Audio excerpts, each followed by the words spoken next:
Hey guys, so welcome back to another YouTube video. Today we are going to be painting on a skate deck. Now this is just one out of many skate decks that I've done in the last few days, but I've been really enjoying these. I kind of switched up the style. I don't know if you guys remember, but I was doing skate decks earlier this summer. These ones were a lot more technical. The line work was very clean, the coloring was very clean, but this kind of style is a little different. You know, a lot less technical and more raw and expressive. You know, I kind of think of artists like Posca, or even a little Jackson Pollock in terms of my approach with these pieces, because it's not so much about all the little lines that make up the details and making sure everything is nice and in order. It's more about expression. It's more about the energy that each brushstroke leaves. It's just more raw in terms of style. That's why I really like these pieces, because I feel like they give off just a certain energy. And it's also nice to exercise a different side of my creativity, because usually, you know, everything is very put together and neat, but this time, you know, I'm trying to express something else within my mind that can't be expressed through all these technical lines. It needs to be expressed through the chaos of everything, and I think that's what these pieces do, and that's why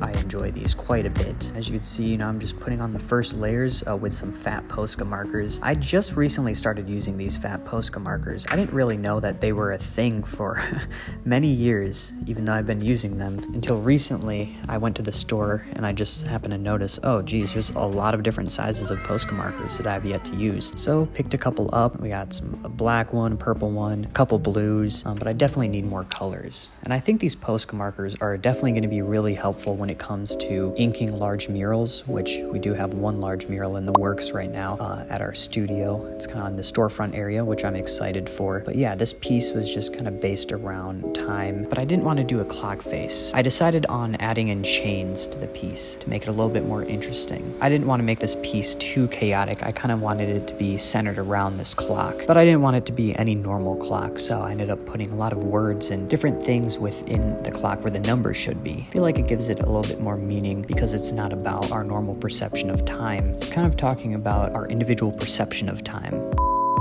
But yeah, I used to love skateboarding. That was before I graduated high school and, you know, COVID and the whole TikTok stuff happened. Before then, I would go out a lot with my friends and my sister and used to skate at all the local parks. My skill level as a skateboarder wasn't very good. I wasn't good at ground tricks. 25% of the time I could hit an ollie, but I was pretty good at anything to do with the ramps. I was pretty decent at my rock to fakies, but nothing else really. I think the reason why I was good at all the ramp stuff was because I have really good balance. 6 years of my life when I was younger, I spent competitive kayaking. I know probably many of you guys don't even know about that or even knew that was a sport. It's actually a sport. And what's interesting about the competitive kayaking stuff is that you're not racing in normal kayaks. They're very narrow. It's kind of like kayaking on a log where you could very easily get dunked in the water if you don't have your balance. So I think that's where I learned to have really good core strength and just keep things balanced like that, which I think just helped me with skateboarding later on, which is pretty interesting. But even though I don't skateboard anymore, I admire the activity of skateboarding, and it's interesting because, you know, a lot of skateboarders are known not to be like disciplined and rebellious. So every time I hung out with skateboarders, they were some of the most disciplined people in the sense of, you know, they got up and just did it again. If they failed, they just kept on trying until they landed the trick. They probably have the most dedication out of almost anyone that I know that's in some kind of sport, which is interesting. And also, you know, everyone was kind of like one big family. If you skateboarded, you know, they were going to help you out and they expected the same in return, which was pretty cool, because usually you don't see that kind of stuff with kids that are known to be bad or rebellious or whatever it is. Just kind of interesting. I feel like with skateboarding or any activity that you're dedicating your time to, you could take a lot of lessons that you learn from there and apply it to art, or really anything in your life that you're trying to reach. You know, a lot of these people I admired for their dedication to the craft. No matter if they got injured or whatever it was, you know, they knew to expect failure, and you have to overcome those failures and just keep trying until you finally get it. A lot of people in the art world are very scared of failures, and that's a lot of the reason why people don't try enough when it comes to their artwork, or that's the reason why they procrastinate or can't come up with a piece to do. There's a lot of artists that I'll keep in contact with, you know, that are just starting out, and I'll ask them, did you draw a piece this week? And they said, no, I didn't have any motivation or energy to do it. And I think that's kind of where something like skateboarding could be applied to artwork, because you have to expect failure, and you have to know that it's okay if you fail. You just got to get up and try again. again if it doesn't turn out the way that you wanted it to. A lot of artists, they don't face those kinds of, constant failures. It's usually a longer process where you finally get to the end result instead of everything happening within 10 seconds and then you try again. And, maybe that's the difference between skateboarding and art, is the time it takes in order to realize if you failed or not. But nevertheless, you need to fail, whatever you do, at least a few times to learn how to do it better.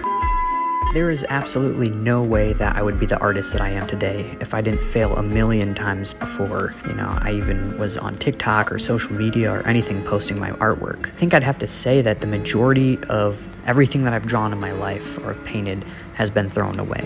I know that sounds kind of sad, and maybe that's because I didn't value my art back in the day, but nevertheless, I found everything as a learning experience.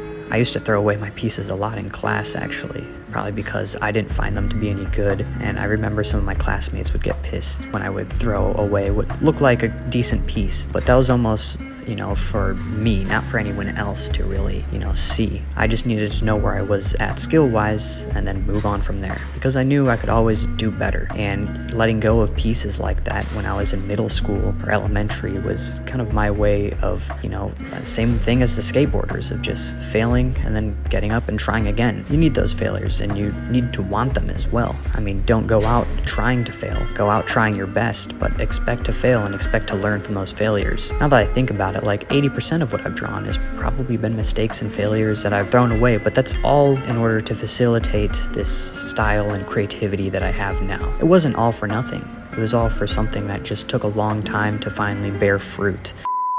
That's also what I find interesting of people in the skateboarding community, that they're labeled as posers, or people that, look the part and act the part, but they don't actually know how to do the part. It's kind of like they know how to talk the walk, but they don't know how to walk the talk. And I feel like that's something that could also be seen in art. There's a lot of people that just want to be the best artist in the world. They just want to get there. They don't want to have the journey in order to get that title. They just want the title right off the bat. And then I think that's what drives a lot of people away from both skateboarding and artwork, because they try those first few times with high hopes, but they're sorely disappointed when their first attempts end in absolute failure. But it's the people that overcome that do deserve those titles, because they're actually going to spend the time needed and the effort needed in order to get to where they want to. You can't just give up right away. I mean, anything that is admirable was probably something that someone spent a lot of time doing to perfect it, so it could be called admirable. And I think that's kind of the issue with today's generation, is everything's so fast and immediate that you just want what you want now, and people kind of have started to disregard all the steps needed to get to whatever point that they want to get to, and everyone's always looking for a hack or a shortcut or anything to just get them ahead of the game. Unfortunately, if you want to be the best at whatever you're wanting to do, you're gonna have to fail